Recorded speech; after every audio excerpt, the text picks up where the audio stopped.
जोहार, जय मिलनासी। मैं रविंद्र ने और आप देख रहे हैं MN TV। कबीर का नाम भारतीय संत परंपरा के सबसे क्रांतिकारी नामों में एक है। उन्होंने जीवन भर धार्मिक परंपराओं और रीति रिवाजों के नाम पर प्रचलित अंधविश्वासों पर प्रहार किया है।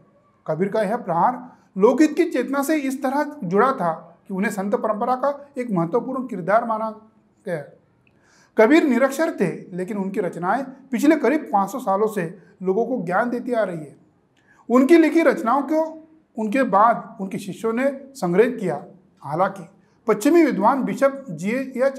वेस्ट ने कबीर के ग्रंथों की संख्या 84 बताई। फिर भी बीजक, साखी, अनुराग सागर कबीर ग्रंथावली में शामिल उनकी रचनाओं को सबसे प्रामाणिक माना गया है।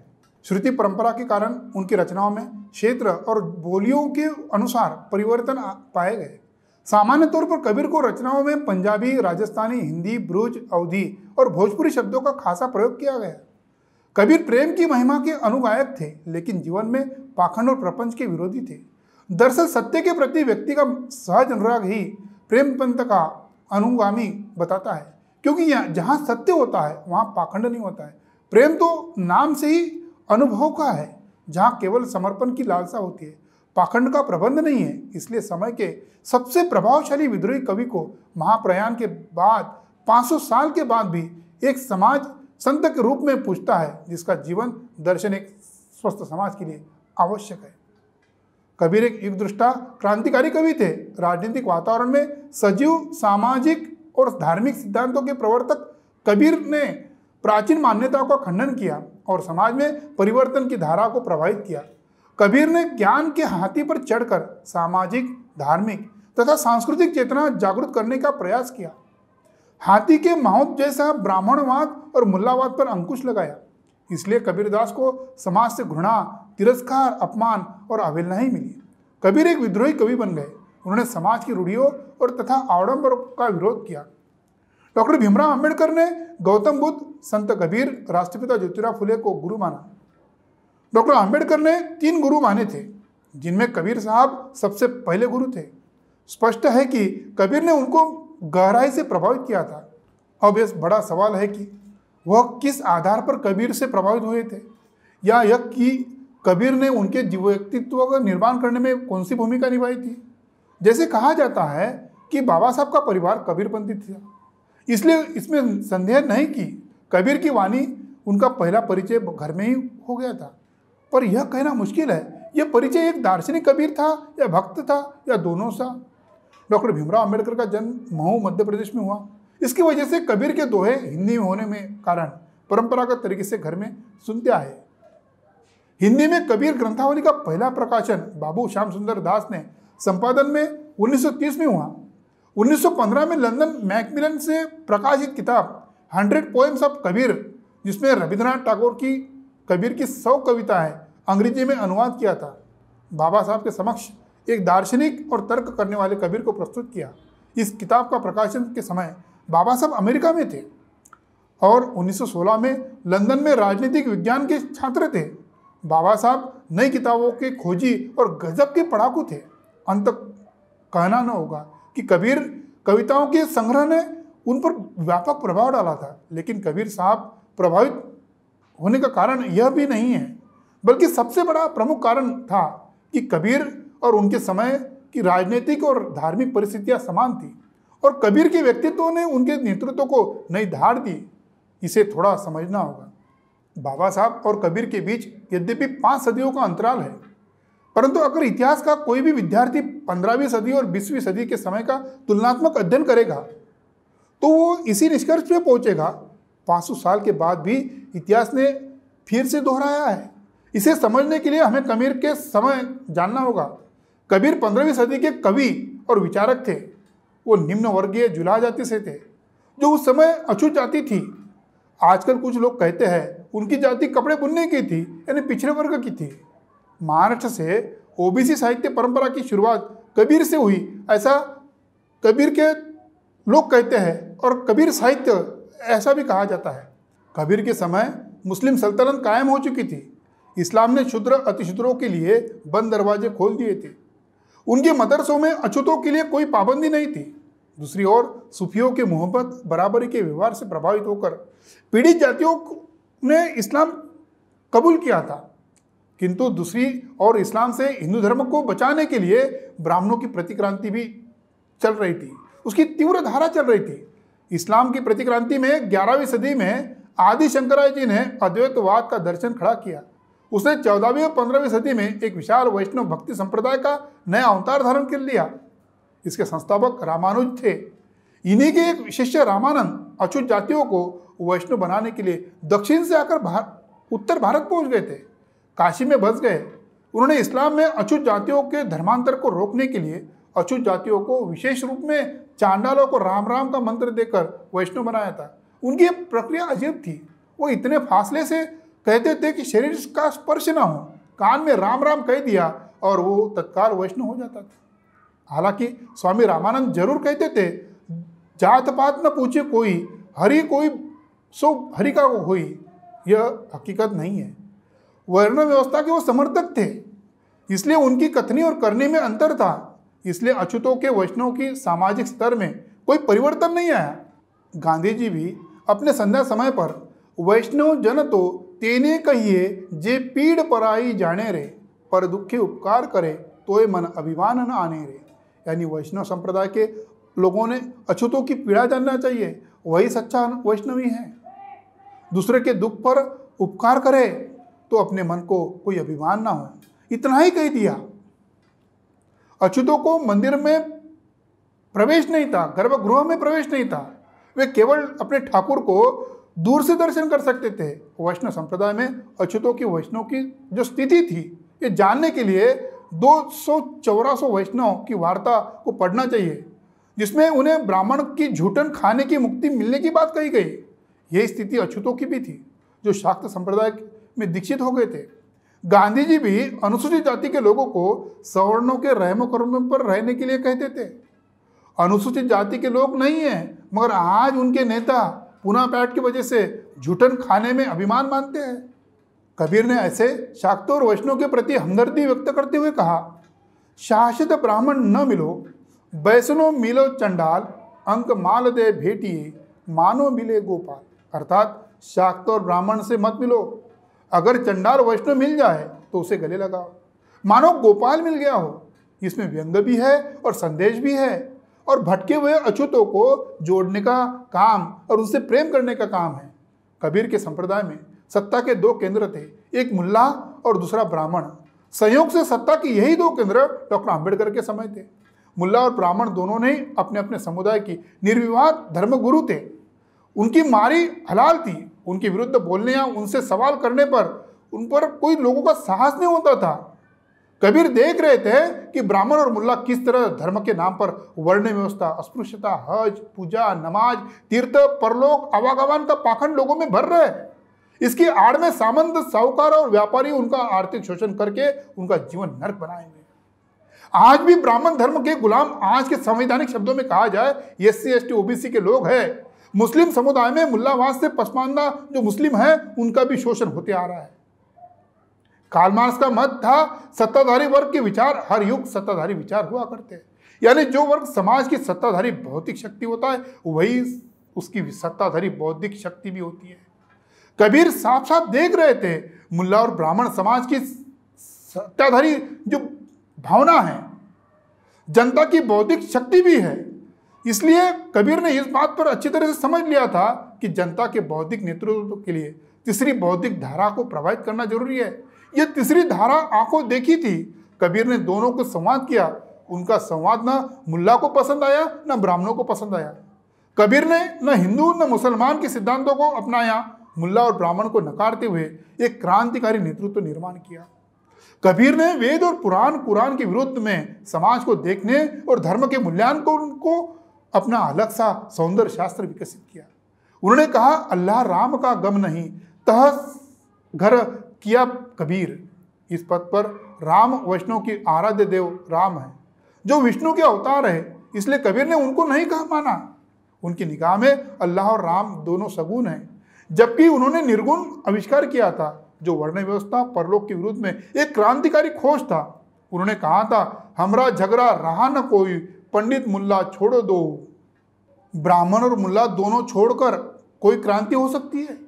कबीर के इस आत्मचिंतन ने डॉक्टर आंबेडकर को प्रभावित किया। 20वीं सदी में डॉक्टर आंबेडकर ने उन्हीं परिस्थिति से जूझा था जिससे कबीर जूझ रहे थे। इसलिए कबीर की आंखों देखे चिंतन में डॉक्टर आंबेडकर को वो दृष्टि दी जिसकी उन्हें तलाश थी। आलोचना की यह तीसरी धारा बहुजन वैचारिक मूल आधार बने, जिसके प्रवर्तक यकीनन कबीर साहब थे, जिसके निरीक्षक डॉक्टर आंबेडकर थे। डॉक्टर आंबेडकर ने अपने नेतृत्व में उस विचारधारा को लिया और आगे बढ़ाया। कबीर ने ब्राह्मणों के नेतृत्व को स्वीकार नहीं किया था जो उनके समय पूरे जगत का गुरु बन गया था। ब्राह्मण गुरु जगत का साधु का गुरु नाही, उर्जी पुर्जी कर मर रहा, चारी वेदा माही वही। यह उस दौर की सबसे बड़ी क्रांति थी। कबीर इसी विचार से डॉक्टर आंबेडकर पर गहरा प्रभाव करते रहे। रामानंद कबीर के समय नहीं थे पर उनकी विचारधारा थी। उसका एक तुर्नम मठ विकसित हो चुका था, किंतु कबीर ने किसी से डरे बिना मठों को प्रहार किया और एक भी सगुन मठ अछूत वर्गों में स्थापित नहीं होने दिया। यह बड़ी क्रांति थी जिससे बाबा साहब आंबेडकर प्रभावित हुए। 20वीं सदी में डॉक्टर आंबेडकर को उससे रास्ता मिला और न हिंदू न मुसलमान का सिद्धांत अपनाया और गांधी सहित किसी नेता का भी नेतृत्व स्वीकार नहीं किया। हिंदू मुस्लिम दोनों मठों से बराबर प्रहार किया। इसलिए बाबा साहब कबीर की भांति ही हिंदू मुसलमानों से दूर रहे, उनके नेतृत्व से दूर रहे और अपने अछूत वर्गों को सचेत करने में सफल हुए। डॉक्टर आंबेडकर की धर्म की जो खोज थी वो बौद्ध धर्मों पे खत्म हो गई थी। वहां तक कबीर ही लेकर गए थे। उन्हें बुद्ध तक ले जाने वाली जो चीज थी वो कबीर के तर्क शक्ति की चीज थी जो उन्हें किसी ब्राह्मण संत में नहीं दिखाई दी। उनका निर्गुणवाद उनको अनिश्वरवाद तक लेकर गया। यह कथन किसी को अविश्वसनीय लग सकता है पर यह यथार्थ है। कबीर का निर्गुणवाद बाहर से भले ही ईश्वरवादी लगता है पर भीतर से अर्थवेत्ता में निरीश्वरवाद है। वह अकेला ईश्वरवाद है जो स्वर्ग नर्क आवागमन परलोक मुक्ति पुनर्जन्मवाद अवतारवाद पूजा तीर्थ व्रत उपास और शास्त्रवाद का खंडन करता है। कौन सा ऐसा ईश्वरवाद है जो खंडन करता है? कबीर का निर्गुणवाद आदमी को भाग्य और शास्त्रों में विश्वास करने की शिक्षा नहीं देता है। कबीर ने मुल्लावाद पर प्रहार करते कहा, मुल्ला होकर बाग सुना है क्या तेरा अल्लाह बहरा है, चींटी के पैरों पे घुंघरू बांधे फिर भी अल्लाह सुनता है। डॉक्टर आंबेडकर को इस निर्गुणवाद ने प्रभावित किया। यही विज्ञान उन्हें एशियन लाइट्स हाउस जिसे बुद्ध कहा जाता है वहां तक लेकर गए। यही निर्मक ईश्वर की संकल्पना राष्ट्रपिता ज्योतिराव फुले ने भी दी थी। बुद्ध ने शास्त्रवाद और व्यक्तिवाद का खंडन करते हुए अनुभूत ज्ञान पर जोर दिया। उसे बाबा साहब ने कबीर के इस पद में देखा गया, मेरा तेरा मनुआ कैसे एक हुई रे, मैं कहता हूं आंखें न देखी तो कहता कागज लेखी। इसमें कागज लेखी में शास्त्रवाद और व्यक्तिवाद पर खंडन किया है और आखन देखी में अनुभूत का ज्ञान दिया है। यह कबीर का पद है। इसे बाबा साहब ने अपने राजनीतिक नेतृत्व का आधार बनाया और जिसके बल पर गांधी और कांग्रेस के अनुसूचित जाति की जो समस्या है, आर्थिक है, सामाजिक है, उसका आईना देता है। यही आईना उन्होंने राउंड टेबल कॉन्फ्रेंस में इंग्लैंड के शासकों को भी दिखाया था। बाबा साहब के अनिशाप काश में यानी जाति का विनाश किताब में शुरुआत से अंत तक जैसे कबीर मौजूद है, उसमें जिस तार्किक ढंग से वर्ण व्यवस्था और जातिवाद का खंडन किया उसे कबीर ने अपने तर्कों के आधार पर रखा था, पढ़ा था।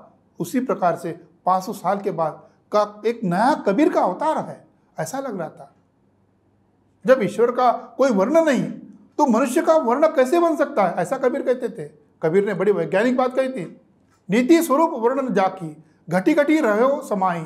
जो बात बुद्ध ने कही थी वही बात कबीर ने कही। एक बुद्ध मलमूत्र एक चाम गुदा एक जो से सब उत्पन्ना को ब्राह्मण को सुधा।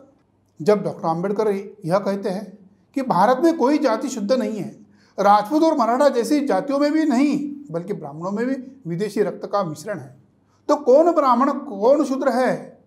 अथवा जब वे कहते हैं कि अछूत और ब्राह्मण एक ही प्रजाति के हैं तो क्या कबीर के तर्क आगे नहीं बढ़ाते हैं? यही नहीं, डॉक्टर आंबेडकर धर्मशास्त्रों को डायनामाइट की जैसे उड़ाना चाहते हैं, तो क्या उनके जहन में कबीर नहीं है? जो ब्राह्मण से कह रहे हैं कि वेद किताब छाड़ी न देव पांडे ये सब मन के भरमा। जब डॉक्टर आंबेडकर ब्राह्मण संतों की आलोचना करते हैं, उन्हें मनुष्य और ईश्वर के बीच समानता की बात करते हैं, सामाजिक समानता कायम करने के लिए काम करते हैं और जातिवाद के विरोध में आवाज़ उठाते हैं। तो इसके पीछे कबीर का बड़ी एक चेतना है, जिसमें उन्होंने भक्ति का खंडन किया है और कहा कि जिस जाति वर्ण को न खोया वो क्या भक्ति करेगा। वो कहते हैं, जब लंग नाता जाति का तब तंग भक्ति न होए, भक्ति करे कोई सुरमा जाति वर्ण कुल खोए। जहाँ भक्ति भेष नहीं वर्णाश्रम हूँ नाही, नाम भक्ति जो प्रेम सो दुर्लभ जग माही। कबीर ने उस अध्यात्म का समर्थन नहीं किया जो लोग मिथ्या और परलोक को सत्य बताते हैं। ब्राह्मणवादी अध्यात्म में द्वैतवाद अद्वैतवाद के दो दर्शन बताते हैं। द्वैतवाद में जीव और ब्रह्म अलग अलग है, और जबकि अद्वैतवाद में जीव और ब्रह्म एक ही है, पर दोनों ने परलोक में विश्वास किया है। कबीर का अध्यात्मवाद क्या है और डॉक्टर आम्बेडकर का क्या है, यह देखना दिलचस्प होगा। डॉक्टर आम्बेडकर भी अध्यात्म या दर्शन को सामाजिक न्याय की कसौटी पर परखते हैं। इस कसौटी में 3 बिंदु है: स्वातंत्र्य, समता, बंधुता। ये 3 कसौटी उन्होंने सभी धर्मों का अध्ययन करने के बाद पता चला। हिंदू धर्म का अध्ययन किया, ये तीनों बिंदु हिंदू धर्म में कतई दिखते नहीं है। साथ साथ इस्लाम का भी अध्ययन किया, ईसाई का भी अध्ययन किया, वहाँ पर भी नहीं मिलते हैं। ये बातें फिलॉसफी ऑफ हिंदुइज्म इनकी किताब में देख सकते हैं। सामाजिक न्याय के ये 3 बिंदु कबीर से लिए थे।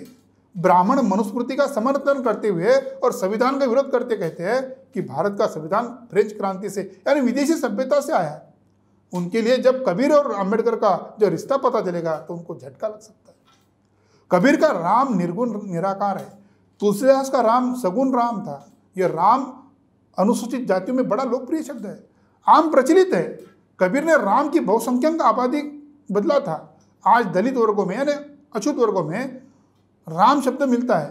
राम मिलन राम, राम बदन राम, ये उन पर कबीर और रैदास के प्रभाव को साबित करता है। यह प्रभाव इतना व्यापक था कि बाबा साहब के पिता जो राम जोड़ के थे, जैसा राम जी अम्बेडकर उनका नाम था।